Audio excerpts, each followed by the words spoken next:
naman tayo mabarchik dito na latest na Pixie sa market. Ito yung pinaka-elegante na nakita ko na nasa budget range din.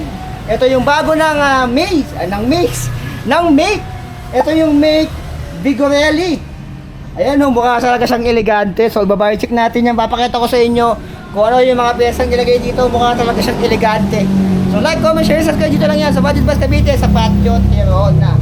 Yung mga gusto kong order nito via online, madaming stock to sa kanilang Shopee page. Yung link ay nandiyan sa video description, nasa comment section. So tara, let's go! Okay, bike check na natin to. Mukhang elegante na bagong Pixie sa market. Aero, kita-kita nyo ha, aero yung kanyang frame. Napakaganda tignan, mukha talaga siyang elegante. So simula tayo sa kanyang frame. Itong frame niya ay alloy na. Tignan nyo naman yan. And yung pagkakagawa dito, ay, tignan nyo. Ang taba ng seat post ito ha. Ayan o, saka yung seat tube niya. May Vigorelli din dito.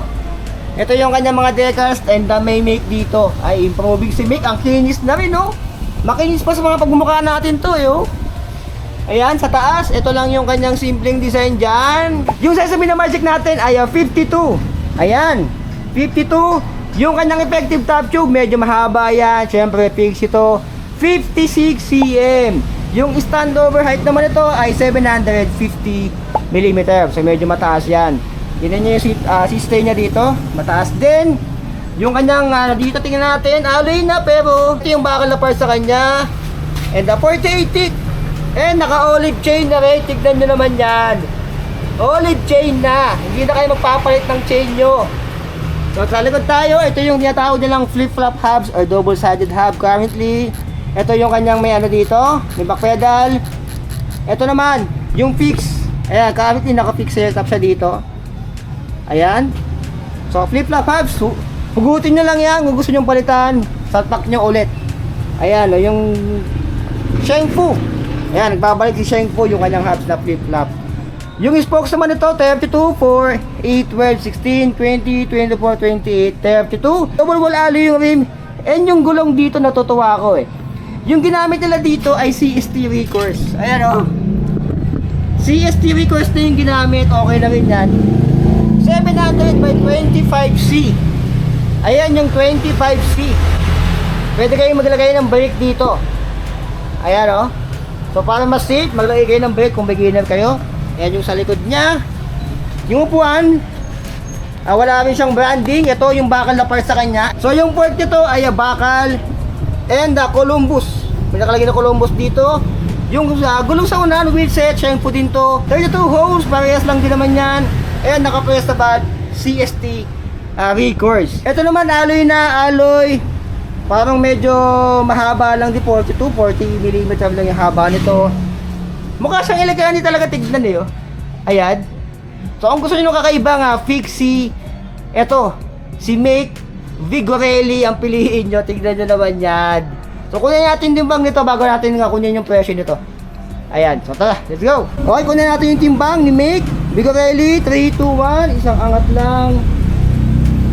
Tignan natin.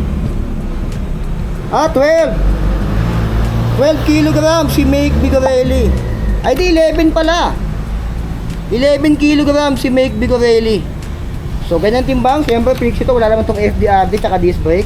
So 11 kg si Make Vigorelli. Okay, yan yung timbang ni Make Vigorelli. 11 kg lang siya. Kita-kita nyo dito. Mukha siyang elegante tsaka mataba yung kanyang ano. Kung gusto nyo ng kakaibang fixie na latest na rin and mukha siyang bago talaga. And naka-olive chain naman yan and SF1. Yan pala yung ano niya. Vigorelli SF1. Tignan nyo naman yung tsura niyan. So magkano yan dito sa Budget Bus Cavite sa Patio Tirona? Ang presyo nito ay tumataginting na 9,500. May previous namin nakasama yan. May helmet, finger, arm sleeve. Pero kung pick up, cash lang 9,000 pesos. So sa 9K mo, meron ka na ganitong fixie na latest pa sa market ng Pilipinas. Ito ay mabibili dito sa Budget Bus Cavite sa Patio Tirona. Yung kanyang address nasa screen nyo ngayon, nasa comment section. And sa Shopee, pwede nyo orderin to. Madaming stock nila. Madami tong stock sa Shopee tsaka dito sa kanilang shop. Punta lang kayo dito. 9K yung cash, 9,500 pag may freebies. Okay na to ha. 9,500 pesos. Mukha siyang elegante. Tatalunin nito yung mga fixie na nasa market na ngayon. Sa sobrang pogi nito. Ayan o. Mukha talaga siyang higher brand. Nasa 15 mil, mga ganon. Pero ito, CST Recos na yung gulong, naka-olive chain pa. Halos lahat alloy, baka sa kanya yung kanyang fork.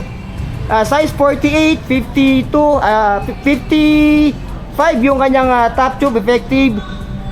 Grabe. Pwede na to. So please whatever.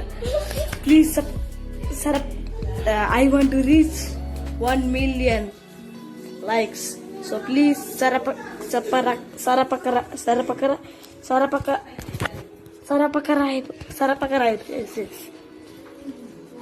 Okay, thank you.